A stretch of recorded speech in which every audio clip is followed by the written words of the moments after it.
Seja bem-vindo. Você está na Educa Web Radio.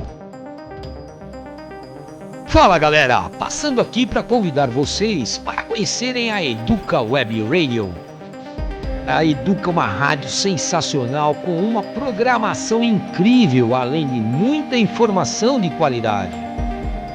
Aqui você vai escutar o melhor do Classic Rock e os maiores clássicos dos anos 80, 90 e 2000.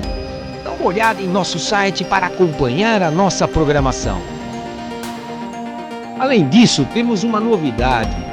A Educa Web Radio, a partir deste ano, está com as suas lives, um espaço onde o conhecimento e a troca de experiências ganham vida. Nossas lives são transmitidas pelo YouTube e Facebook, conectando você a uma comunidade de aprendizado e discussão em tempo real. Aqui reunimos profissionais renomados do mercado e professores especialistas para discutir temas atuais, responder suas dúvidas e compartilhar insights valiosos. Para poder acompanhar as lives, siga os nossos canais e ative o sininho para receber as notificações. Para escutar a Educa, você pode baixar o nosso app na loja Play Store ou através do nosso site educawebradio.com.br. E se você tiver uma Alexa, basta dizer: Alexa, tocar Educa Web Rádio. Bem-vindo à Educa Web Rádio. Vem pra Educa.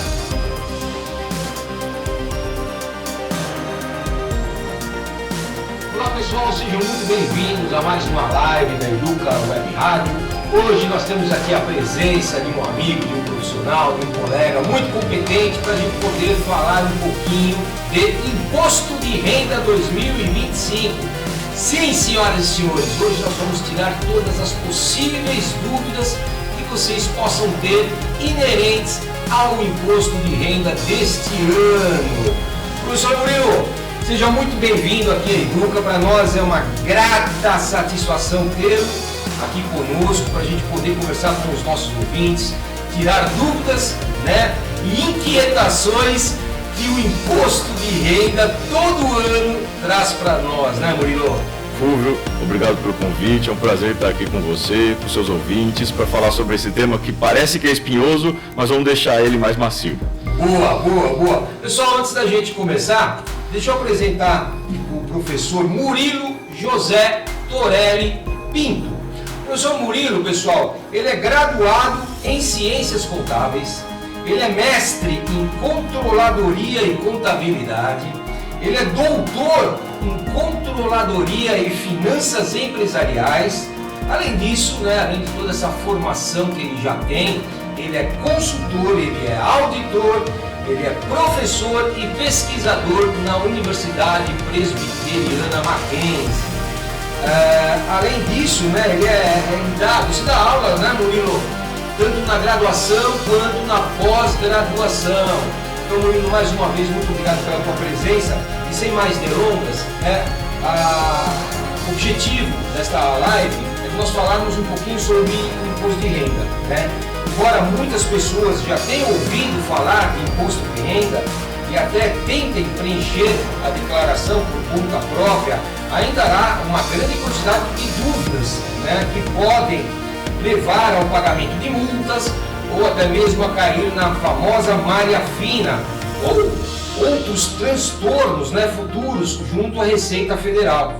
Então, nessa conversa, Murilo, vamos mostrar que o imposto de renda ele não precisa ser um bicho de 7 cabeças, e que é possível sim declarar com tranquilidade, obviamente desde que se conheçam as regras principais, os prazos de envio, as deduções permitidas e as particularidades válidas para as pessoas físicas e também para as pessoas jurídicas, porque no final nós vamos falar um pouquinho sobre pequenas empresas. Correto. Mas o foco nosso será realmente para pessoas físicas. E Murilo, eu já começo fazendo uma primeira pergunta para você, até mesmo para elucidar possíveis dúvidas que os nossos ouvintes possam ter, que é, o que é e para que serve o imposto de renda, Murilo? Legal, Fulvio. Mês de março é o mês que todo mundo lembra do imposto de renda, né? Aquele contribuinte, às vezes o contribuinte só vai lembrar que existe imposto de renda quando começam as notícias, as informações sobre o imposto de renda. Verdade. Mas o imposto de renda é uma arrecadação federal, então quem cobra o imposto de renda é a União, certo. E é destinado para a manutenção do Estado. O imposto de renda pessoa física 2025 é uma declaração agora que os contribuintes têm que entregar. O contribuinte acha que é hora dele pagar o imposto. Não, provavelmente ele já pagou o imposto ao longo do ano de 2024. Gera até uma confusão para os contribuintes que chama IRPF 2025, mas são dos fatos que aconteceram em 2024, então das rendas e patrimônio que esse contribuinte teve no ano anterior. Perfeito, perfeito. E Murilo, quem está obrigado a declarar o imposto de renda em 2025? Legal, Fúvio. Essa é uma pergunta que os contribuintes acabam tendo, porque eles sabem, eu tenho que fazer a declaração, não tenho que fazer, eu sou obrigado, não sou obrigado. Qualquer contribuinte pode entregar a declaração. Alguns estão obrigados à entrega. A primeira condição é a renda tributável. E, basicamente, renda tributável é o salário que esse contribuinte recebeu, a aposentadoria que esse contribuinte recebeu, se essa renda tributável, a soma, se ele tiver mais de uma renda, ultrapassar os R$ 33.880, ele está obrigado a entregar a declaração. Já de rendimentos isentos e não tributáveis, uma doação que esse contribuinte recebeu, um rendimento de alguma aplicação financeira isenta como uma caderneta de poupança, se a soma dos rendimentos ultrapassar R$ 200 mil, ele também está obrigado a entregar a declaração. E aí tem outras obrigatoriedades mais específicas, como renda na atividade rural, tamanho do patrimônio, se for acima de R$ 800 mil, somando todos os patrimônios, ele também está obrigado.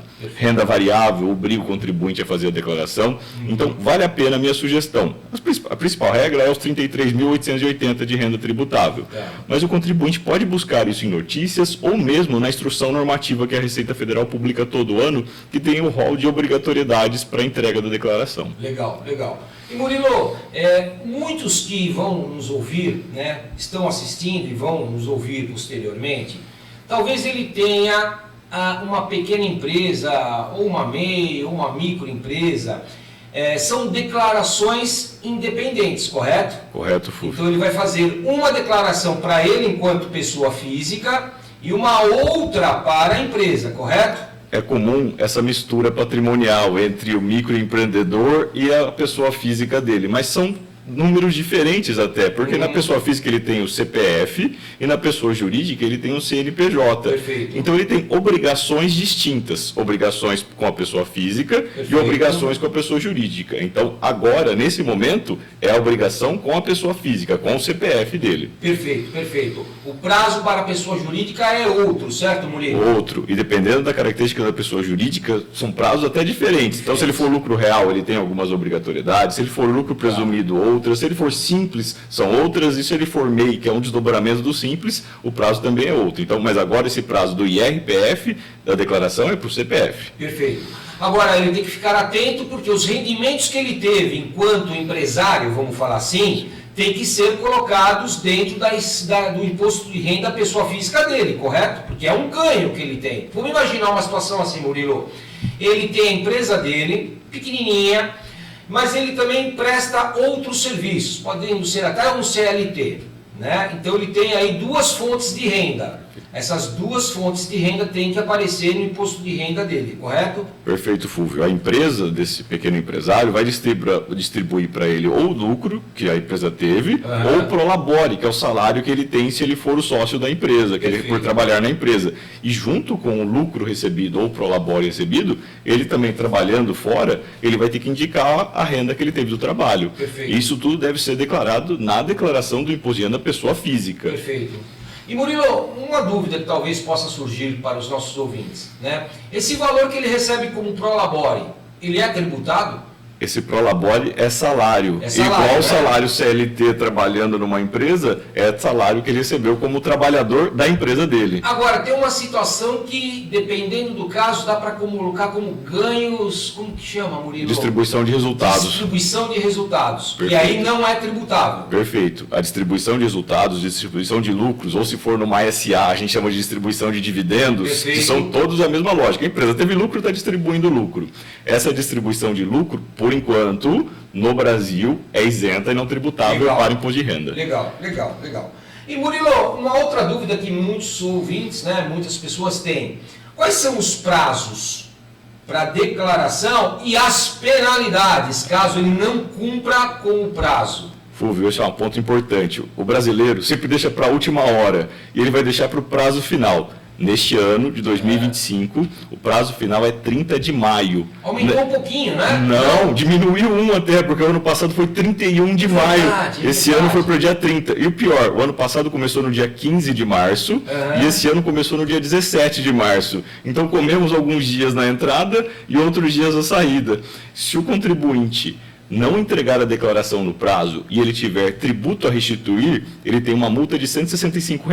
Tá. Então, se ele não cumprir com o prazo, ou seja, se ele não entregar a declaração dele até o dia 30 de maio, ele vai pagar uma multa de R$ 165. R$165. Se ele tiver tributo a restituir. Se ele tiver tributo a pagar, ele tem uma multa de 1% ao mês sobre o valor do imposto, podendo chegar até 20%. Caramba! Então, se ele tem R$10 mil a pagar 20%, você já viu que dá aí mais R$2 mil se ele for demorando para entregar a declaração. E Murilo, uma dica, né, que até já escutei isso em outros tempos, é que caso você ainda não tenha clareza sobre todas as informações da tua declaração, a orientação é para que ele mande e depois faça uma correção, não é para ele não incorrer no pagamento da multa? Isso é uma dica? Essa já foi até uma instrução da Receita Federal. Se chegar no prazo, no dia 30, não conseguir preencher completamente a declaração, é melhor enviar com os dados que você tem até o momento e depois fazer o processo de retificação. Perfeito. E aí não gera multa, né? Não gera multa da entrega. Tá. Agora, se esse contribuinte tiver imposto a pagar, ele vai pagar com atraso, porque o prazo final para pagar a primeira parcela do tributo seria no dia 30 de maio. E aí ele já está atrasado com a primeira parcela do tributo. E é o percentual de multa, qual que é mesmo, Murilo? A multa é 1% do imposto devido, chegando até 20% ao mês, né? Chegando até 20%. Quando você fala assim, chegando até 20%, por que de 1 a 20%? Porque o que influencia? Mês a mês ele vai aumentando em 1%. Até que chega no 20º mês, chega nos 20% de multa. Ou seja, a cada mês de atraso, 1% a mais de multa. Acrescenta 1% de multa. É multa mais correção ou só multa? Não, só multa. Só multa. Tá, então pessoal, não bobeia, não bobeia. Murilo, a gente estava falando de prazos, né? A gente viu que na regra do jogo de 2025, a declaração pré-preenchida ainda não está liberada, certo? Perfeito. Ela vai ser liberada a partir do dia 1º de abril, correto? Uma data não muito conveniente, né? Porque é o dia da mentira, né? Que o pessoal acaba fazendo. Acho que não teve uma boa assessoria nesse ponto, mas dia 1º de abril a declaração pré-preenchida vai estar disponível. E a pré-preenchida, Fulvio, eu recomendo usá-la. Por quê? São as informações que a Receita Federal já recebeu do seu empregador, já recebeu do banco onde você tem aplicação financeira, a Receita Federal já recebeu do imóvel que você tem alugado, a imobiliária já enviou. Entendi. Então são informações que a Receita Federal está cruzando da informação recebida versus o que você vai declarar. E é um processo de checagem. O contribuinte vai abrir a declaração, vai conferir se as informações estão de acordo com os informes que ele também recebeu do empregador, das instituições financeiras. Estando de acordo, ele transmite a declaração. O risco é muito menor. O risco de esquecimento, o risco de digitação de algum campo errado é quase inexistente. Murilo, agora uma dúvida que também pode surgir. Vamos imaginar que nessa declaração pré-preenchida não tenha vindo uma receita que ele teve, por exemplo, de um serviço que ele prestou para uma determinada empresa, ok? Por algum motivo, aquela empresa não declarou que pagou o FUV, vamos imaginar o FUV, não pagou o FUV, mas eu sei que ela me pagou, mas não apareceu lá no pré-preenchido. Obviamente que eu tenho que informar isso, porque senão eu posso cair na malha fina, correto? Correto, Fulvio. A Receita Federal, todo ano, ela lança o imposto de renda e faz uma live. Foi um dos pontos que o auditor da Receita Federal apontou, isso que você está me falando. O auditor falou, informações que estão ausentes, mas você tem um informe. pode ser um gasto com saúde, uma despesa médica ou mesmo uma renda, você deve declarar, deve incluir essa informação. E o contrário também é verdadeiro. Se vier uma informação na pré-preenchida e você não tem a comprovação daquela informação, você também deve excluir. Não significa que a informação que está na pré-preenchida é exata e perfeita. O contribuinte sempre deve olhar o informe e comparar com o que ele tem na pré-preenchida. Porque caso ele caia em malha fina, qual documentação ele tem para provar qualquer fato? É o informe de rendimento. Então, não tendo o informe ou gasto médico, inclui ou exclui da pré-preenchida. Perfeito, perfeito.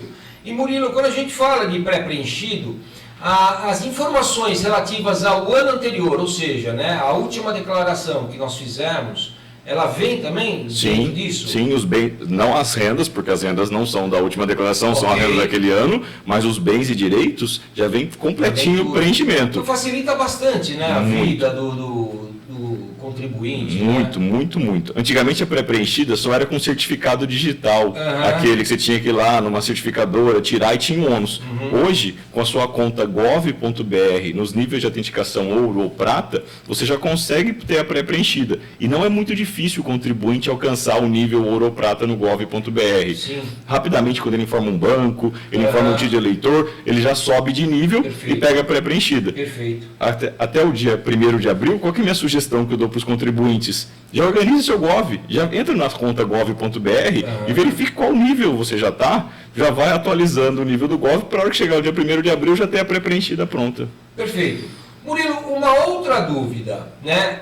Quando eu baixar o programa do Imposto de Renda 2025, essa opção da declaração pré-preenchida, ela já faz parte desse programa ou eu tenho que baixar mais alguma coisa? É um único programa que eu tenho que eu e todos nós temos que baixar, correto?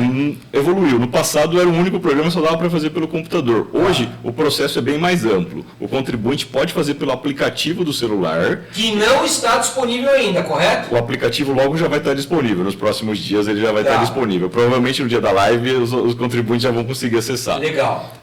Ele pode fazer pelo aplicativo do celular, ele pode fazer no site chamado Meu Imposto de Renda. Esse site é bem funcional mesmo, o contribuinte loga. Meuimpostoderenda.gov.br. Cuidado, isso é interessante esse ponto que você falou, porque tem vários sites fraudulentos que simulam o site da Receita Federal e aí ele até preenche a sua declaração, mas ele cobra por isso. Pessoal, dica do professor Murilo, fiquem atentos. Infelizmente, né, tem sempre os oportunistas de plantão, né, Murilo? Então ele pega que nem, como que chama, desculpa o site? Meu Imposto de Renda. Meu Imposto de Renda, e o cara lá, né, vai criar .com.br, você vai achar que está entrando no site oficial da Receita e você não está.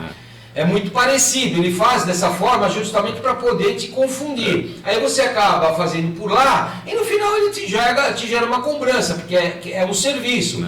Então tomem cuidado com esse tipo de situação, pessoal.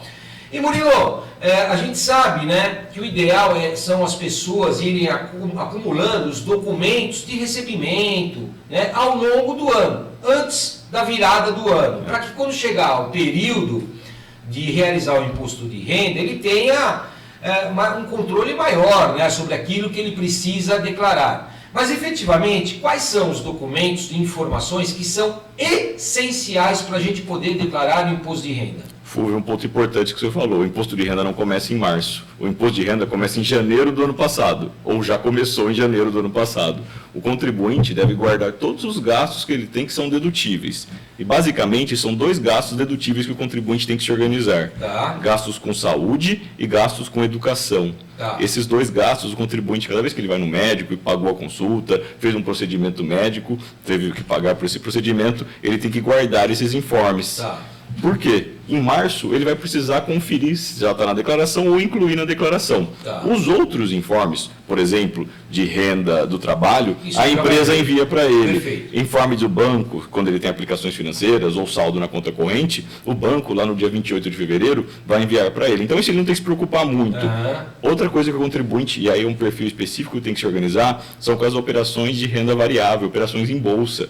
Esses contribuintes que compram e vendem na bolsa, eles também precisam se organizar contabilizar com essas informações, porque isso não vai aparecer na pré-preenchida. É responsabilidade dele apurar e indicar essas informações de ganhos ou perdas na declaração. Mas provavelmente, né, se ele opera na bolsa por meio de um banco, vai vir um informe de rendimentos para ele, ou não? Não, de renda variável, as corretoras vendem isso a preço de ouro. Então, esse contribuinte organizado, ele deve controlar bem a renda variável dele no Excel. Ou agora tem uma solução gratuita da própria Receita Federal junto com a B3. Esse contribuinte entra no ECAC, que é da Receita Federal, habilita essa solução e entra no site da B3 também habilita essa solução. Legal. E aí essa solução sistêmica que tem com a Receita Federal, o contribuinte consegue já fazer as apurações, mas o controle mês a mês, se ele teve ganho, se ele teve perda, o DARF recolhido, ele deve fazer. Senão ele vai gastar agora. Agora ele vai entrar na corretora dele e a corretora vai cobrar por ele. Agora, aplicações em fundos, CDB, LCI, LCA, isso tudo já vai aparecer no informe da corretora, mas compra e venda de ações, criptomoeda, isso não tem no informe da corretora. Perfeito. Murilo, você estava falando que algumas coisas são dedutíveis, né? Que são despesas médicas e educação. Certo. Educação tem um teto, né? Tem um teto, e é então, baixo. vou imaginar, eu pago... brincadeira aqui, tá, gente? 20 mil reais de mensalidade para os meus filhos. Obviamente que você não vai deduzir 20 mil reais. Você tem lá um teto, né? Se você pagar por mês isso, Fulvio, nem um mês você vai poder deduzir. Porque o máximo no ano, tem até a cola aqui porque o número é picado, claro. 3.561,50 por ano. Por ano. Então, pessoal, ou seja, né, tudo que você gastou com a educação do teu filho, e aí é por filho, certo? Ou a própria educação também. Se você estiver fazendo um mestrado e pagando esse mestrado, doutorado e pagando isso doutorado. É por pessoa. Por dependente, né? por CPF. R$ 3.561,50. Agora, Murilo, despesas médicas não, né? Despesas médicas não tem limite. Não tem Se limite. o contribuinte gastar 100, 200, 300, 1 milhão de reais, isso vai deduzir do imposto dele. Agora, muita atenção, né? Porque tem muita gente que acaba declarando, né, despesas médicas e ele não tem o comprovante. Então tome cuidado com isso. Murilo, no final você vai falar sobre dicas, né, Murilo? Não me deixa esquecer da gente falar disso, né? Não bobeia com isso. Agora, Murilo, quais são os procedimentos médicos que são válidos? Porque, por exemplo, eu já ouvi falar, não tenho certeza, tá? Eu vou fazer um botox. Vou aplicar botox nessa linda testa que eu tenho aqui para tirar minhas ruguinhas. Isso é um procedimento estético. Isso pode ser dedutível? É curioso isso, Fulvio. É um procedimento médico. E procedimento médico, independente se for estético ou não estético, é gasto com saúde. Não tem uma previsão legal falando gasto estético ou gasto com necessidade urgente de saúde. Não tem diferença. Então, isso é importante. O importante é ter o documento. Tá. Tendo o documento, você pode lançar como saúde. Um ponto que você falou que chama atenção, ter os comprovantes. Certo. Não é oficial, nós vamos falar mais para frente de malha, mas não é oficial. A Receita Federal tem padrões de malha fina. E um dos padrões que ele não divulga são os gastos com saúde. Então, historicamente, nós percebemos que contribuintes que têm um alto gasto com saúde, geralmente, entram na malha fina para comprovar esse gasto com saúde. Tá. Quando você fala assim, um alto gasto... Você tem aí um número mágico? Então, eu acho que você já recebeu muita pergunta sobre isso. Esse é o número mágico que a Receita Federal não divulga. Tá. Mas são casos curiosos. Às vezes 10 mil reais por ano já é tratado como alto gasto com saúde. Entendi. Então, claro, para cada faixa de renda, 10 mil pode ser muito ou pode ser pouco. Mas 10 mil reais já entra num alto gasto com saúde. Então, se esse contribuinte gastou de 8 a 10 mil ou mais... Fique atento que ele pode cair em malha fina. Eu não sei se eu estou errado, Murilo, acho que até vale a pena falar um pouquinho disso, né? Mas eu acredito que hoje os sistemas da Receita Federal, eles têm toda uma inteligência por trás. Então vamos imaginar assim, né, pessoal? Você me corrige, tá, Murilo?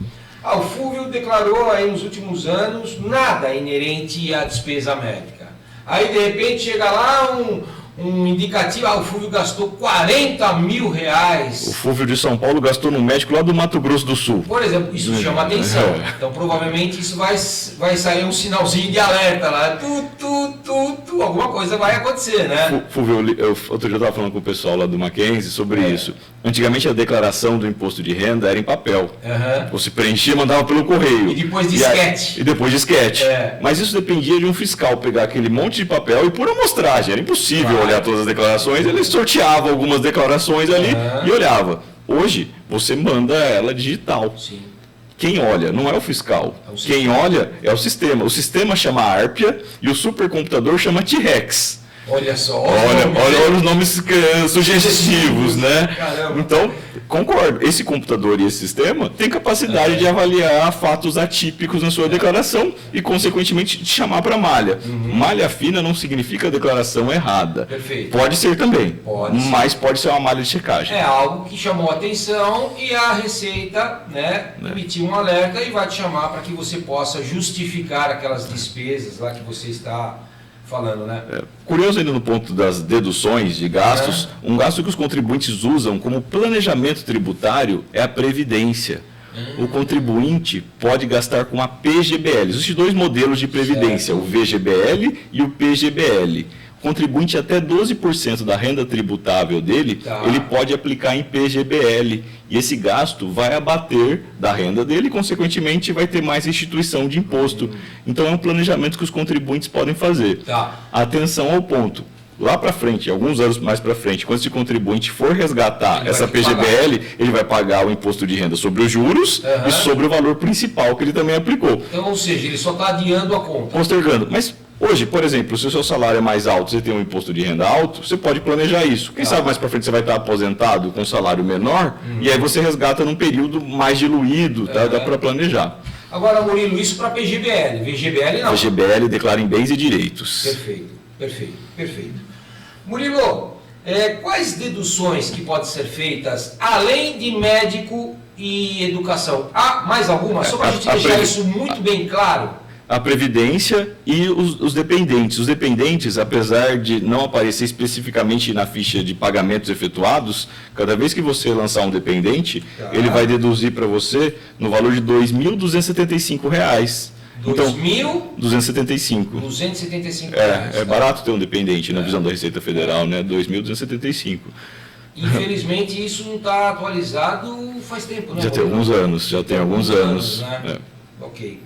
Murilo, como que a gente declara investimentos? Já falou um pouquinho, né, de investimentos na Bolsa de Valores, criptomoedas, né, e aplicações financeiras se enquadram da mesma forma? Porque você comentou conosco que o contribuinte ele tem que fazer lá o gerenciamento dele das aplicações que ele faz na Bolsa, por exemplo. No caso de aplicação financeira, eu sei que o banco ele solta para a gente, né, uma declaração lá, um informe de rendimentos.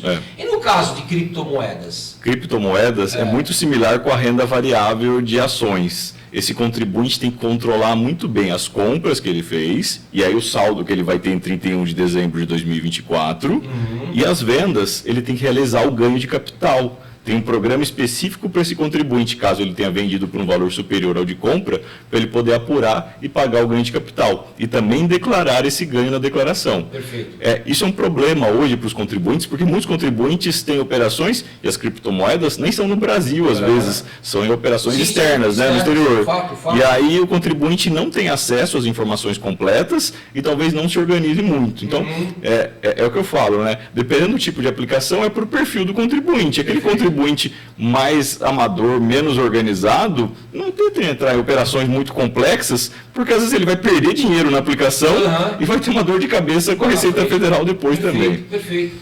Murilo, outra dúvida, né, que os ouvintes têm, né, as pessoas, de uma forma geral, é a questão de compra e venda de imóvel.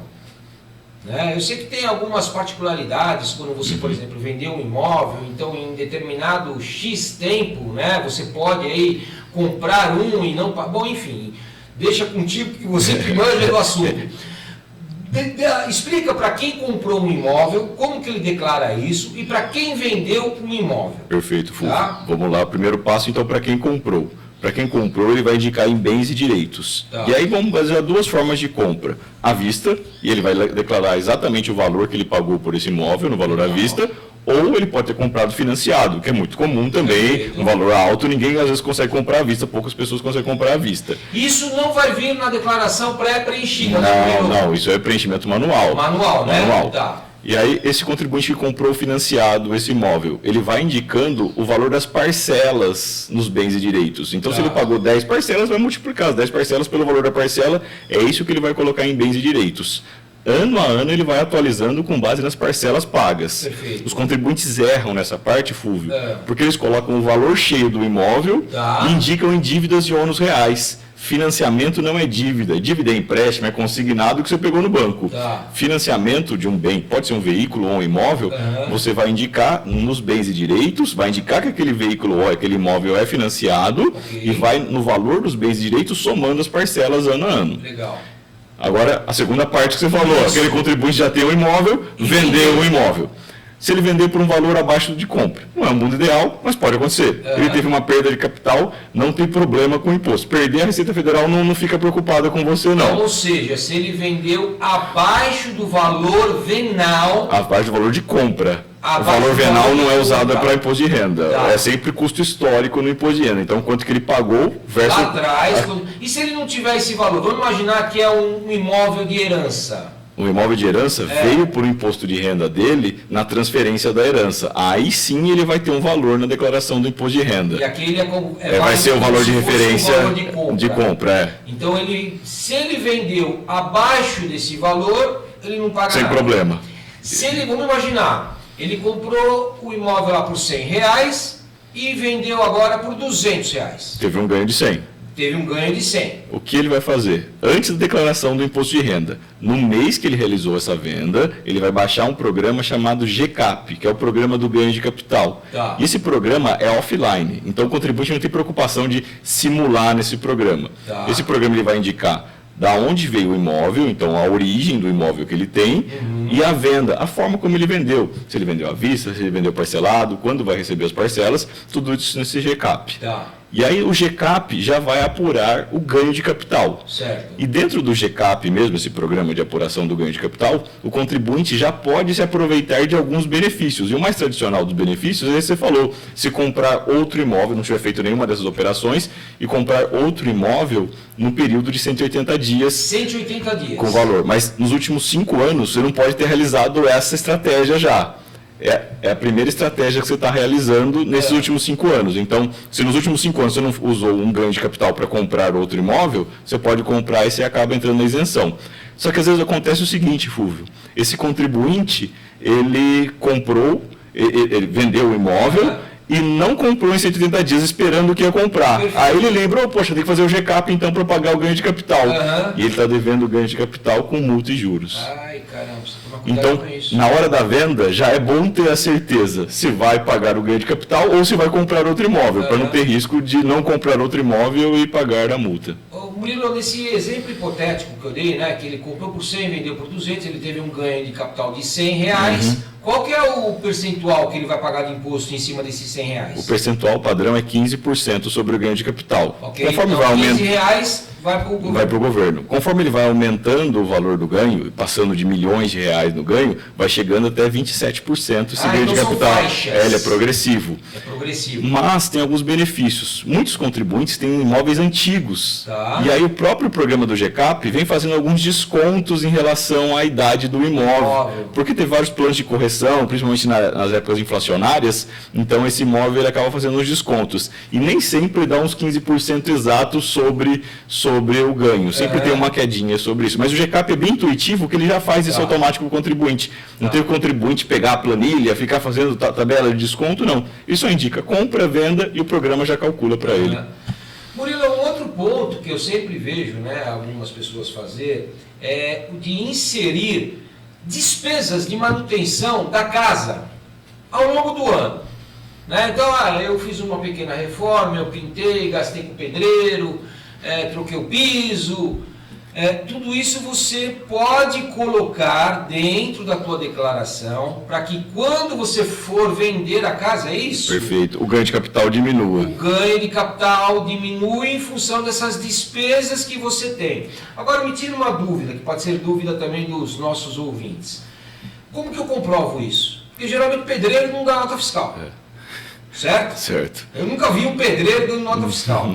Mal e mal um recibo, uma recibo folha mal de feito, papel, mal feito, e ele quase, infelizmente, não consegue nem assinar o próprio nome. E aí? Fulvio, esse é um ponto curioso sobre o aumento do valor dos imóveis. A Receita Federal trouxe até uma novidade para esse ano na declaração, que muitos contribuintes iam atualizando o valor dos imóveis sem saber por que atualizava, ou porque olhava no carnê do IPTU e achava que tinha que atualizar com base no carnê do IPTU, ou porque ele achava que o imóvel dele estava valendo mais.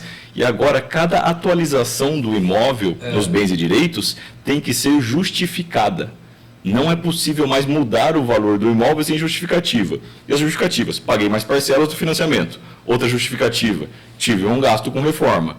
Tá. Mas esse gasto com reforma tem que ser acompanhado de documentos fiscais. Tá. Um recibo não é um documento fiscal. E aí? E aí que provavelmente o único valor que você vai conseguir aumentar do seu imóvel vão ser os gastos com material. Material, e aí, comprei na loja XPTO, e aí, tem a nota fiscal, eu guardo e isso. tem que guardar isso Durante quanto tempo? até a venda do imóvel. Isso é informação Essa importante. porque Tem que guardar. enquanto você tiver esse imóvel, você vai ter duas fontes de informação: a escritura de compra do imóvel, mais os aumentos de valores. Da onde vieram esses aumentos de valores? Perfeito. Das notas. Murilo, você falou nisso, que eu tenho que guardar esses recibos, esses cupons fiscais ad eternum até eu vender o imóvel. Porque na venda tem o E, ganho. gente, tomem cuidado com isso. Não sei se vocês já perceberam, mas um cupom fiscal, ele geralmente Ele é apaga. térmico. É. E com o tempo ele vai apagando. Então talvez seja interessante você tirar uma xerox, Escanear, ou guardar na escanear. sua pastinha. Olha só o trabalho, hein, Murilo? Ou bem que a Receita poderia ter esse histórico de compras que a gente faz numa Leroy Merlin, né? Numa dessas lojas de material de construção, para poder ter esse histórico, né? Esse é um pequeno problema, porque são competências diferentes. Quem emite a nota fiscal e controla a nota fiscal é o governo estadual e a Receita Federal. Mas no futuro, eu acho que isso é um caminho de acordos e convênios entre o Estado e a União para isso poder se cruzar. Já é comum isso. Tem várias informações que do imposto de renda são enviadas para o Estado e do Estado são enviadas para a Receita Federal. Tá. Só por curiosidade desses convênios, que acho que pode afetar alguns contribuintes.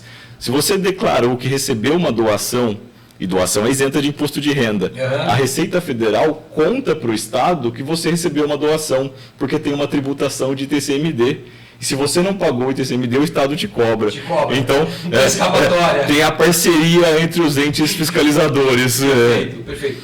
Murilo, quando você estava explicando da questão de compra e venda de imóvel, me veio uma situação particular minha, que até gostaria de tirar essa dúvida com vocês, porque pode ser que outras pessoas tiveram a mesma questão. No ano passado, chegou para mim uma atualização de IPTU. Eu pagava lá X reais, pagava 10 reais, exemplo, ok? 10 reais. Cara, aí eu fui na minha caixinha de correio, tinham lá 10 boletões da Prefeitura de São Paulo. Eu falei, caramba, o que é isso daí? Eles atualizaram o valor do meu IPTU e já mandaram parcelado em 10 vezes. Aí eu falei, como isso, né? O que aconteceu? Aí eu marquei para ir lá na Prefeitura, que tem agora aqueles centros, né, de atendimento, muito rápido, por sinal. E a menina me explicou, não, é porque a Prefeitura de São Paulo, ela está fazendo um trabalho em determinadas regiões de sobrevoo com drone para identificar se o imóvel foi alterado desde a última inscrição da matrícula. Perfeito. Ok? Só que quando eu comprei essa casa, eu não reformei nada. Quem reformou foi o antigo dono e ele não atualizou a matrícula na Prefeitura, né, com aumento de área. Eu falei, eu não tenho o que fazer, né, moça? Ela falou, não, você tem agora que pagar. O que dá para fazer é ver se dá para parcelar maior para você. Eu falei, então tá bom. Então, nesse caso, resumindo, eu tive aí um aumento de IPTU. Isso, de alguma forma, entra no meu imposto de renda? Não. Você vai continuar com um bem histórico no seu imposto de renda pelo valor que você pagou há vários anos atrás. Mantenha o histórico. E a prefeitura está atenta a isso. Não é imposto de renda, mas curiosidade, já que você trouxe essa curiosidade, esse sobrevoo de drones, até em apartamentos que tem uma grande varanda, e varanda não é tratado como área coberta, tem um IPTU menor. Então o que as pessoas estavam fazendo? Fechando com aqueles vidros a varanda, transformando em sala a varanda. E a prefeitura está cobrando sobre os apartamentos fechados, aumentando o IPTU até gente, tá precisando arrecadar, o pessoal precisa arrecadar, o cerco tá fechando, caramba. Murilo, falamos de imóveis. E carro? Eu comprei um Fusquinha. Eu, obviamente, tenho que declarar o Fusquinha, certo? Também bens e direitos, muito parecido com o método de declaração dos imóveis. Custo histórico, quanto pagou por aquele veículo, e indica lá na sua declaração de bens e direitos. Tá. Vendi o Fusquinha. Parecido também com ganho com o veículo. Se você vendeu por um valor superior ao de compra, ganho de capital, faz o GCAP. Tá. Se vendeu por um valor abaixo, simplesmente dá baixa e indica que vendeu o Fusquinha. Em geral, com veículos, é mais comum vender por um valor inferior do que o que ela comprou, porque o veículo desvaloriza bem mais que o imóvel, né? Então, mas tem que ficar atento, né? Que de repente a pessoa tem um carro raro, né? Um veículo de coleção que pode ter valorizado. Ou um veículo da família, né? Que herdou do pai e que vale de repente um dinheiro e ele se desfaz, então tem que tomar cuidado. Mesma coisa, o GCAP. O GCAP faz também. isso. O GCAP é um programa. Da mesma forma que as casas são faixas de tributação. É progressivo. Mas provavelmente com o veículo ele vai ficar na faixa dos 15%. Tá, legal. Murilo, vamos falar um pouquinho de malha fina? Pois não. O que leva, né, as pessoas a cair na malha fina do leão, Murilo? Falou leão, né? Curioso. A Receita Federal criou esse slogan do leão para a época, alguns 30 anos atrás, mais ou menos, com a ideia que seria um bicho selvagem que protege a selva, o bicho protetor, o leão que é algo que toma conta da floresta. Só que o contribuinte enxerga o leão como você está contando, né? O leão voraz que ataca, né? Tanto é que hoje a Receita Federal não usa mais o leão. Quando ele coloca um leão, ele coloca até um mascotezinho de leão, né? Ele não coloca mais o leãozão da Receita. Mas vamos para a malha fina. Primeira coisa que cai em malha fina, Fúvio, divergência. Divergência entre a informação que a Receita Federal tem, da pré-preenchida, por exemplo, versus a declaração que você está indicando. Legal. Então isso vai cair em malha fina. Um contribuinte que indicou que tem uma renda de R$50 mil no ano e a Receita Federal entende que ele tem 70 porque ele já tem outras informações, esse contribuinte vai ser questionado. Cadê os outros R$20 mil de renda que você não declarou na sua informação? Perfeito. Um erro de centavos faz com que você caia na malha fina, porque uma vez eu escutei uma pessoa falando disso. Dificilmente, não entra em critérios de materialidade, tá? Isso raramente, porque um centavo na hora que você coloca na sua renda, quando você multiplica isso pelo percentual do imposto, às vezes vai dar nada de imposto. Então, poucos centavos não caem em materialidade, mas pode cair. Em teoria é um erro, e o erro tem que ser arrumado, independente se for de R$1 centavo ou de R$1 milhão. Perfeito. Então é importante, né, Murilo, que quando a pessoa preencher a declaração dele, antes de encaminhar, imprima e faça uma conferência muito boa em tudo que ele lançou, certo, Murilo? E não seja criativo, Fúvio. O que é? O que é ser criativo? O informe de rendimentos já indica, essa é uma renda tributável, essa é uma renda isenta não tributável, essa é uma renda sujeita a tributação exclusiva. Replique a informação igualzinho está no informe de rendimento. Perfeito. Não queira criar um novo campo. Não, isso aqui eu acho que é isento, mas o banco colocou como rendimento tributação exclusiva. Coloca no campo que o banco colocou, coloque no campo que o seu empregador indicou, porque é isso que a Receita vai cruzar. A informação que ela tem do empregador versus o que você está indicando na sua declaração. Então, falamos de divergências em rendimento ou gastos também. Por exemplo, o gasto com saúde, que é um gasto dedutível, correto. Se tiver divergência, o médico não declarou que recebeu esse gasto e você declarou que pagou esse que teve esse gasto com saúde, vai cair em malha fina também. Uma dúvida, vamos imaginar que eu gastei lá com o dentista, ok? eu coloquei lá, gastei 5 mil reais de dentista, só que o meu dentista não me formou e eu caio na malha fina, isso é possível? Cai na malha fina, é possível sim. Aí eu tenho que mostrar o O recibo ou a nota fiscal se for no Depois a CNPJ. receita vai em cima do dentista. Provavelmente os dois vão cair em malha fina de imediato. Você que declarou e a dele também. Então, na dúvida, a Receita Federal chama os dois. Perfeito, perfeito. O que mais, né, que uma pessoa pode fazer de errado e cair na malha fina, Murilo? No NAF, nosso Núcleo de Apoio Fiscal lá do Mackenzie, nós percebemos alguns casos bem típicos. O contribuinte tem um filho, e esse filho já está em fase de estágio, já está com trabalho, e esse filho ainda é dependente na declaração do imposto de renda. bom. E aí o pai não coloca a renda O do rendimento estágio do filho. dele na declaração. Entendi. A omissão dessa renda faz o contribuinte cair em malha fina. Outro fato também por omissão de renda, o contribuinte já é aposentado, mas continua trabalhando. Tá. E aí ele tem duas rendas, e ele só informa ou a renda do INSS, da aposentadoria, ou a renda do trabalho, e omite outra renda. Então, essa omissão de renda acaba colocando o contribuinte em malha fina. Perfeito. Murilo, a gente pode dar como dica para os nossos ouvintes que, por exemplo, né, nessa situação que você colocou, que ele tem um filho que já está estagiando, já tem um emprego, já tem uma fonte de renda. Ele fazer uma simulação, correto? Perfeito. Então ele vai fazer uma declaração dele com o filho como dependente, incluindo o rendimento do filho. E ver lá se ele tem a restituir ou a pagar, correto? Perfeito. Se ele tem, por exemplo, a pagar, ele pode ir lá, de repente, então, excluir isso e fazer uma outra declaração só para o filho, né? Que provavelmente não vai pagar nada. Porque a renda não deve ser muito alta ainda. Legal. E essa simulação é offline, ele faz antes de transmitir. Perfeito. Ele não tem nenhum ônus por fazer Então essas não precisa simulações. ficar com medo de ficar fazendo simulações. Eu gosto, aí é um perfil meu, Murilo, em relação a isso, de Tá. fazer simulações no programa do computador. Porque no meu imposto de renda é online. Eu não Certo. sei até que ponto essas Ele simulações tá monitorando. ficam gravadas algum log de histórico. Mas no meu imposto, no computador, com o programa baixado, Sem estar conectado. não, pode estar conectado, dificilmente ela está transmitindo ali. Tá. E aí o contribuinte simula, inclui renda, remove renda, Legal. inclui o dependente com os gastos dedutíveis do dependente, remove o dependente e verifique o que der melhor, ou o menor imposto a pagar, ou o maior imposto a restituir. Perfeito, perfeito.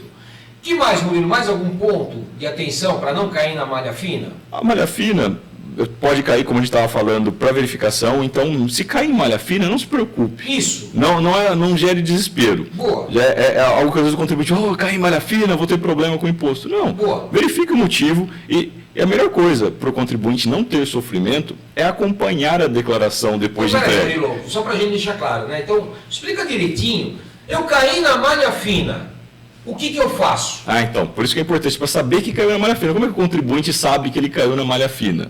Pode chegar uma carta na casa desse contribuinte, mas isso vai demorar muito. Tá. Então, o que eu recomendo? Depois que enviar a declaração, transmitir a declaração para a Receita Federal, o contribuinte entra no site do Meu Imposto de Renda ou pelo aplicativo e vai acompanhando aquela declaração dele. Ela vai estar lá enviada, depois ela vai ser processada e aí ele acompanha se ela caiu em malha fina ou não. Tá. Se caiu em malha fina, omissão de renda, ele vai lá e retifica a declaração, inclui a renda, ou remove o dependente, se for o caso. Perfeito. Um gasto com saúde que ele não tem comprovante, a Receita Federal está questionando, ele remove o gasto com saúde. Ele já vai ajustando a declaração antes de ser convocado para um processo fiscalizatório. Perfeito. Ele tem tempo para fazer isso de forma mais organizada. Qual que é esse tempo que ele tem? Então, não tem, são prazo de 5 anos que a Receita Federal pode chamar. Então, não tem um prazo oficial que quando vai acontecer. Mas, em geral, é rápido, Fulvio. Tá. Em geral, se o contribuinte enviou a declaração, eles querem receber ou já resolver isso, limpar, para o próximo ano já são outra base de 40 milhões de contribuintes enviando declarações também. Tá. Então, ele precisa estar livre para as próximas fiscalizações. Perfeito. Né? Então ele tem condições, depois do envio, acompanhar. E- Se ele caiu na malha fina, obviamente que tem a informação lá do porquê que ele caiu na malha fina. Se for comprovação, ele agenda um horário no posto fiscal, leva a documentação, pode fazer online também, dependendo Tá? do caso, ele pode... Não precisa de um advogado, não precisa de um contador. Contribuinte fiscal, ali é uma relação humana que ele vai, mostra os comprovantes, o fiscal é bem... Hoje está bem humanizado esse processo. Isso é legal, porque às vezes a pessoa pode ter medo, Tem né? medo, porque é um fiscal que está atendendo ele, né? Tem essa questão de receio, mas hoje é bem humanizado. Os postos da Receita Federal já estão bem mais mais humanizados. Mais algum ponto que você queira falar para os nossos ouvintes sobre essa questão da malha fina, do que ele fazer? É isso, né? Malha fina é acompanhar a declaração ou arrumar ou comprovar a documentação. Essa é a melhor coisa para malha E fina. aí, claro, fica a dica, né, para você sempre fazer as coisas direitinho, né? Não queira dar uma de esperto, vamos usar o português um tanto quanto chulo, né? Não queira dar uma de esperto, porque hoje o T-Rex da Receita Federal é mais esperto que você. E hoje, os programas, né, as informações são todas cruzadas, né, Murilo? É diferente lá de um passado, né, não tão distante. Vou arriscar. Cara, você quer arriscar, a probabilidade de você cair na malha fina é muito grande. E não se esqueça, se você não comprovar, você vai pagar 1% ao mês de juros. De multa e juros. De multa, né? Mais o juro da operação. Multa, porque você não recolheu aquilo que você deveria ter. Então, pensa muito bem, né, gente? Vamos agir da forma certa, né? Sempre com muita ética, né? Esse 1% se você não sofrer a fiscalização e a autuação. Porque se você sofrer a autuação e a fiscalização, a multa chega a 1150% do valor devido. Caramba! Então pode interpretar como uma má fé da tua parte. Fraude. Gente, fica atento, hein? Fica atento aí, né? Murilo, vamos falar um pouquinho sobre restituição. Perfeito. Né? Porque às vezes, né, não são todos, mas boa parte aí, talvez, na hora de declarar. Curioso, a maioria das declarações enviadas geram tributo. Não sei se o volume de pagar versus restituir em termos de valores se equilibram, mas a maior parte das declarações enviadas geram restituições. Legal. Isso. Só uma coisa antes da gente falar de restituição. Na declaração, você tem lá a completa e a simplificada, é isso? Boa. São 2 métodos. São 2 métodos que na hora de você preencher, ele vai te dar o resultado, né? Porque eu lembro de um caso meu, Murilo, tempos atrás, que na completa eu tinha que pagar, ou vice-versa, tá? E na simplificada eu tinha que receber. Um negócio meio louco. Né? Eu não sei porquê, eu não sou contador, né? Não entendo muito disso, mas eu lembro que eu estava com o meu contador, porque é o meu contador que faz, né? Aí ele falou, não, vamos fazer pela simplificada, ou vice-versa, eu não lembro agora, tá? Que aí você tem a receita. Como que pode um negócio desse, cara? E explica um pouquinho disso para nós. São os 2 métodos de declaração. E o contribuinte pode escolher o método que for mais vantajoso para ele. Tá? O mais vantajoso é o que vai dar o menor imposto a pagar ou o maior imposto a restituir. Perfeito. Como é que funciona o método simplificado? O próprio programa da Receita Federal vai olhar para a declaração daquele contribuinte e 20% da renda tributável desse contribuinte ele vai considerar como gastos dedutíveis. Saúde, educação, aqueles gastos que nós tínhamos falado no começo já. Limitado a R$16 mil. 20% do gasto limitado da renda, limitado a R$16 mil, ele considera como gastos dedutíveis. O método por deduções legais, tradicionalmente chamado de completo. Aí ele vai considerar os gastos com previdência, gastos com saúde, gastos com educação, gastos com o dependente, para poder calcular o tributo. Então, esse contribuinte que tem um alto gasto com saúde, gastos com educação, vários dependentes, é muito provável que o método mais vantajoso para ele seja o método completo. E o contribuinte que não tem gastos com saúde, provavelmente ele vai cair no método simplificado, na apuração do imposto de renda dele. Mas o contribuinte escolhe. A Receita Federal fala que tem até um placar lá no meio do programa, no cantinho esquerdo, ali aparece um placarzinho. E aí o contribuinte pode escolher o que dá verdinho ou o menor valor a pagar. E isso não dá nenhum problema para ele, né? Não, pode escolher. Porque às vezes a pessoa, aquele que não conhece muito bem, né, ele fala assim, nossa, eu estou fazendo simulações, é aquilo que a gente conversou agora há pouco, né? Eu estou fazendo simulações, eles vão achar que eu estou fazendo alguma falcatrua aqui, eu vou cair na malha fina. No passado, essas simulações eram mais graves. Sabe como é que o pessoal fazia, Fulvio? Eles transmitiam a declaração para testar os padrões de malha, para saber se ia cair na malha fina. E no passado a Receita Federal processava a declaração na hora e já colocava na malha. Caramba. Hoje, para evitar esse tipo de golpe, a Receita Federal só processa a declaração algumas horas depois do envio. E não se pode enviar mais que 7 declarações retificadoras. Se você precisar enviar a 8ª declaração retificadora, tem que ir no posto da Receita Federal. Ele não permite mais o envio de casa a partir da 8ª declaração retificadora. Entendi. E aí tem que mandar na frente do... Aí é um processo menos humanizado. Por que você está entregando a 8ª declaração retificadora? O que você errou tantas vezes assim? Preenche primeiro, acerta para depois enviar, né? Não vai ficar testando aqui nossos padrões. Deve ter muita gente que faz isso, né? No passado era pior. Hoje, com essas travas aí de retificador, o pessoal não faz mais isso, não. Interessante. É brasileiro, né? Brasileiro é um ser a ser estudado. Brasileiro e imposto tem alguma coisa que... Caramba. Lados opostos do imã. Verdade. Murilão, vamos entrar aqui um pouquinho na esfera de microempresas, MEI, bem rapidamente, porque o foco do nosso bate-papo, olha, já estamos chegando aqui a 50 minutos de bate-papo, né? Mas vamos imaginar, eu tenho uma MEI, certo? Que nem eu lá, agora há pouco, né, a gente estava conversando um pouquinho disso. Eu sou seletista, eu estou trabalhando numa empresa, mas eu também tenho a minha MEI, né? Que de vez em quando, esporadicamente, eu faço algum tipo de serviço, tal. A gente sabe que o MEI, por lei, ele tem que fazer a declaração anual. Perfeito. Certo? Enquanto MEI. Agora em maio você já vai entregar a sua declaração anual. Até o final de maio você tem que fazer a declaração. Obviamente que isso é uma receita que eu tenho. Sim, E concordo. eu tenho que inserir essa receita lá no meu imposto de renda pessoa física. Ou não? Calma que são fatos contábeis diferentes. Tá. Uma coisa é a receita do MEI Tá. e outra coisa é o lucro que o MEI teve. Tá.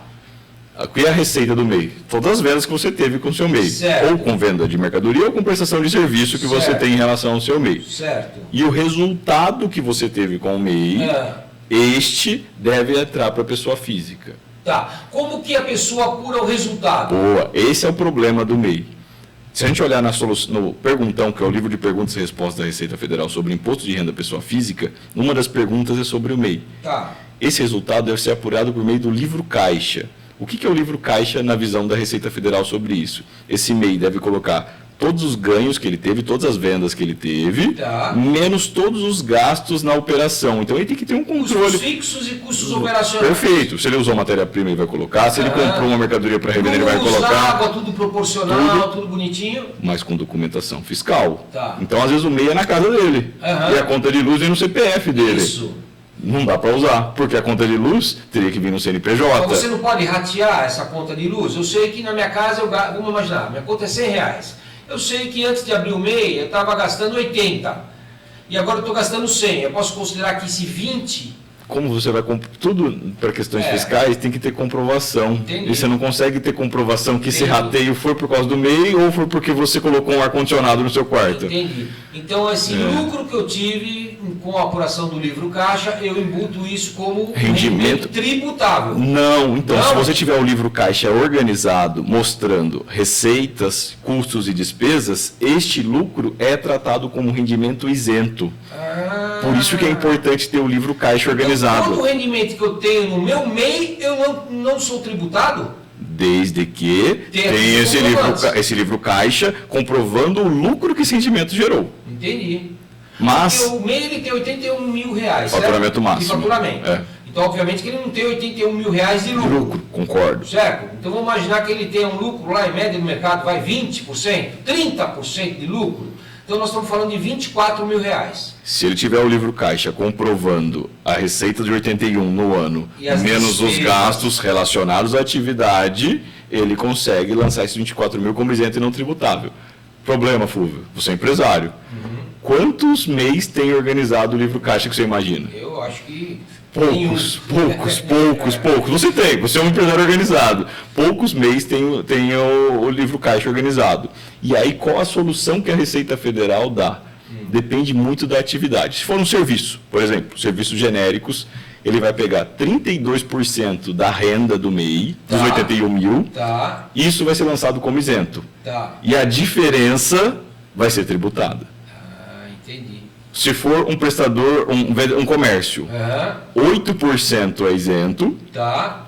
e a diferença vai ser tributada. E ser tributado, o que significa? pagar. Vai incluir junto com a sua renda de salário. Tá. Tabela progressiva, de 0% até 27,5%. Então, isso também é um fator de possibilidade de cair na malha fina. Pode cair na malha fina. Por enquanto, não tem um histórico de contribuintes que caíram em malha fina por omissão do MEI. Tá. Até porque o MEI não entrega muitas declarações para a Receita Federal para ela cruzar. Mas concordo que pode ser. Historicamente, não é comum cair em malha fina por omissão do MEI. Mas E até o ponto que eu sei, né, Murilo? A declaração anual do MEI é onde você coloca lá o que você vendeu, né? em termos de prestação de serviço e em termos de produtos. Certo? Perfeito. Quantos Então, empregados? não pode passar 81. O empregado, se teve empregado salariado, você indica Isso. lá também, Claro. não pode passar os 81. Tá, então desse valor você vai apurar o teu lucro e vai inserir isso lá no teu imposto de renda de pessoa Perfeito. física. Por isso que uma boa organização, isso vale para qualquer empresário, né? É. Uma boa organização contábil. E aí não precisa ser um contador fazendo, o próprio empresário fazendo esse livro caixa das receitas, gastos e despesas, para ter o lucro, indicar o lucro, ter esse histórico, caso caia em malha fina, para comprovar essa informação. Perfeito, perfeito. Murilo, eu preciso contratar, né, um contador para fazer a minha declaração de imposto de renda. Boa parte dos contribuintes conseguem fazer a própria declaração. Tá? Contribuintes com casos muito específicos, como se disse do ganho de capital, Situações criptomoeda, muito complexas, né? Operações no exterior. Esses contribuintes, ou eles já são bem capacitados, ou eles têm profissionais capacitados que apoiam eles. Mas boa parte dos contribuintes não precisam contratar um contador, eles conseguem, ainda mais com a pré-preenchida que nós falamos, isso já ajudou muito o contribuinte. Perfeito, perfeito. Murilo, a gente está praticamente encaminhando aqui para o final do nosso bate-papo. Eu acredito que a parte de imposto de renda voltado para empresas seja objeto de uma nova conversa, que é muito particular, né? São assuntos diferentes. O objetivo desse nosso bate-papo foi realmente trazer aí possíveis dúvidas que as pessoas físicas possam ter, né? Mas eu queria, antes da gente fazer o encerramento, que você falasse um pouquinho do NAF, lá do Mackenzie, né? Você é o coordenador do núcleo, né? Fala um pouquinho para os nossos ouvintes do que o NAF. Um ouvinte nosso que está angustiado, não sabe, por mais que a gente tenha explicado aqui, né, Murilo?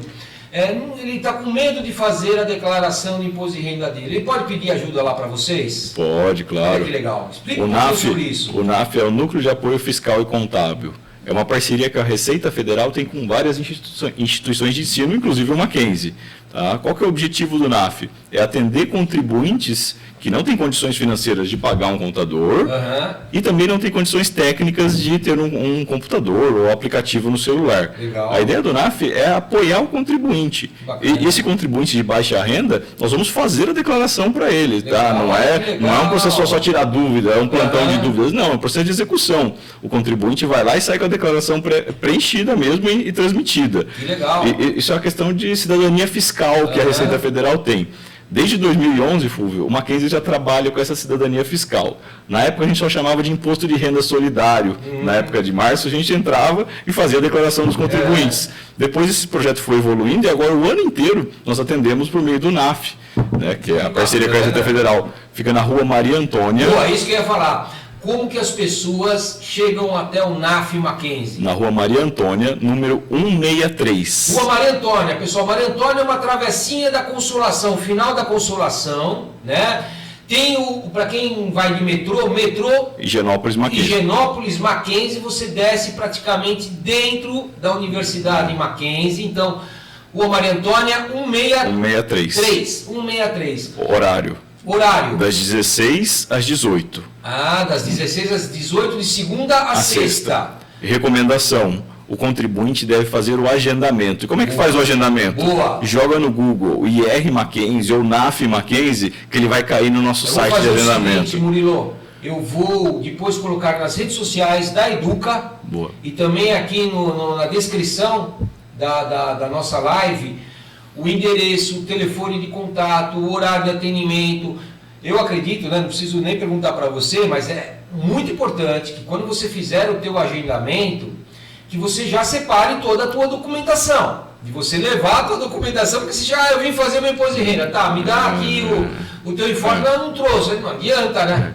E, se possível, ajuda muito também no processo de atendimento, já ir com a senha gov.br no nível ouro ou prata, ou pelo menos com a senha para a gente depois subir o nível lá. Mas porque tem contribuinte que chega, nem sei o que é gov.br, eu deixei a senha em casa, leva a senha do gov.br, porque nós vamos precisar acessar pelo gov. Murilo, nós vamos deixar tudo anotado bonitinho, mas para fazer o agendamento, como que é? Digita no Google NAF Mackenzie e cai no nosso agendador, no site nosso que agenda. É um sistema que agenda, é online, é até mais fácil. É um site. É um site, É um site que ele vai colocar lá o nome dele, o horário, ele recebe até um e-mail com a confirmação da agenda depois. Ele consegue acessar pelo celular dele? Consegue do celular, qualquer navegador. Perfeito. Então depois, pessoal, eu vou deixar para vocês, né, todas as informações bonitinhas. Murilo, nós estamos chegando ao fim, mas antes da gente efetivamente encerrar, eu gostaria de deixar aí as últimas palavras, né, para os nossos ouvintes, aquela dica do consultor, né? Eu sei que você já deu muita dica, você já falou muita coisa sobre o que ser evitado, mas eu até brinco, Murilo, essa aqui é a câmera da verdade. Então eu vou te colocar na câmera da verdade e você dá a tua palavra final para os nossos ouvintes aí. Fica absolutamente à vontade, Murilo. Fulvio, eu quero agradecer a oportunidade de falar desse tema, que é um tema sempre espinhoso, como eu disse no começo. Contribuinte, agora é para vocês, organizem a documentação, usem a pré-preenchida, não deixem para o último dia. Quanto antes você enviar, antes você já consegue acompanhar o processamento da sua declaração. Se for o caso, retificar dentro do prazo ainda, com inclusões ou remoções de gastos, para você ter uma tranquilidade com a declaração. É a organização, Fulvio. Tendo a organização, cumpre o prazo, Boa. sem sofrimento, cumpre a obrigação e está resolvido. Só esperar a restituição. Boa. Murilo, cara, muito obrigado pela tua presença, por todas essas dicas que você deu para nós. É sempre muito bom ter um especialista, um consultor conosco, nos ajudando, né, nesse assunto tão espinhoso que nem você falou. Cara, muito obrigado de coração, eu tenho certeza que os nossos ouvintes também estão te agradecendo mentalmente, Murilo. Eu que agradeço, Fulvio, espero poder ter ajudado. Legal. E pessoal, mais uma vez, muito obrigado a todos vocês por acompanharem as lives aqui da Educa Web Rádio, né? Vocês já perceberam que toda entrevista que a gente faz, nós geramos diversos cortes. Eu aprendi a fazer corte depois de velho, pessoal, eu sei fazer cortes. Então a gente faz cortes com esses temas, né? Com essas perguntas, justamente para poder facilitar a compreensão de todos vocês, tá bom? E se vocês tiverem alguma dúvida, escreva para nós. Pode mandar que eu remito aqui para o professor Murilo, ele vai responder, mas é só mandar um e-mail para nós, contato@educawebradio.com.br. E do mais, gente, um beijo para vocês, fiquem com Deus. Murilo, mais uma vez, obrigado. Valeu, irmão. obrigado, Fulvio. Valeu, pessoal. Tchau, tchau. Até a próxima, hein? Valeu. Seja bem-vindo. Você está na Educa Web Radio. Fala galera, passando aqui para convidar vocês para conhecerem a Educa Web Radio. A Educa é uma rádio sensacional com uma programação incrível, além de muita informação de qualidade. Aqui você vai escutar o melhor do classic rock e os maiores clássicos dos anos 80, 90 e 2000. Dá uma olhada em nosso site para acompanhar a nossa programação. Além disso, temos uma novidade. A Educa Web Radio, a partir deste ano, está com as suas lives, um espaço onde o conhecimento e a troca de experiências ganham vida. Nossas lives são transmitidas pelo YouTube e Facebook, conectando você a uma comunidade de aprendizado e discussão em tempo real. Aqui reunimos profissionais renomados do mercado e professores especialistas para discutir temas atuais, responder suas dúvidas e compartilhar insights valiosos. Para poder acompanhar as lives, siga os nossos canais e ative o sininho para receber as notificações.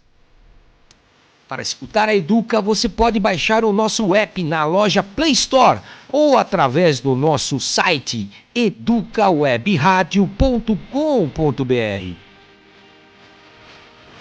E se você tiver uma Alexa, basta dizer: Alexa, tocar Educa Web Rádio.